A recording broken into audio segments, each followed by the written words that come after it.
uniform motion and non-uniform motion. A body is said to be in uniform motion if it travels equal distances in equal intervals of time. A body is said to have non-uniform motion if it travels unequal distances in equal intervals of time. For example, consider a car moves from one position to another position about 16 meters distance within time t 8 seconds. Here, the car starts from O and after 2 seconds, it reaches position A covering a distance of 4 meters from the origin as shown. In next 2 seconds, it reaches position B covering a distance of 8 meters from origin, and in next 2 seconds, it reaches C covering a distance of 12 meters from origin, and in next 2 seconds, it reaches D covering a distance of 16 meters from origin. In this case, the car covers a total distance of 16 meters in 8 seconds with equal intervals of 2 seconds.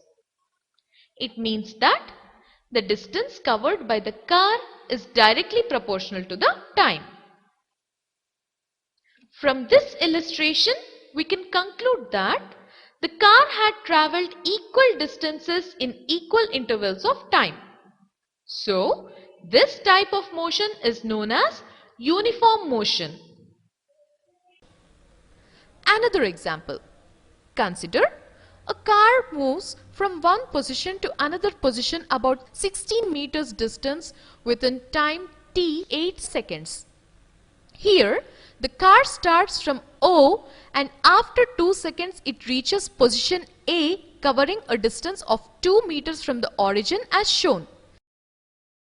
It reaches position B covering a distance of 8 meters from origin, and in next 2 seconds it reaches C covering a distance of 10 meters from origin, and in next 2 seconds it reaches D covering a distance of 16 meters from origin.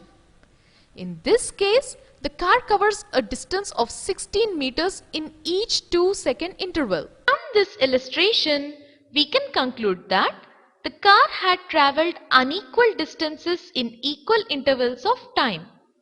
So, this type of motion is called as non-uniform motion.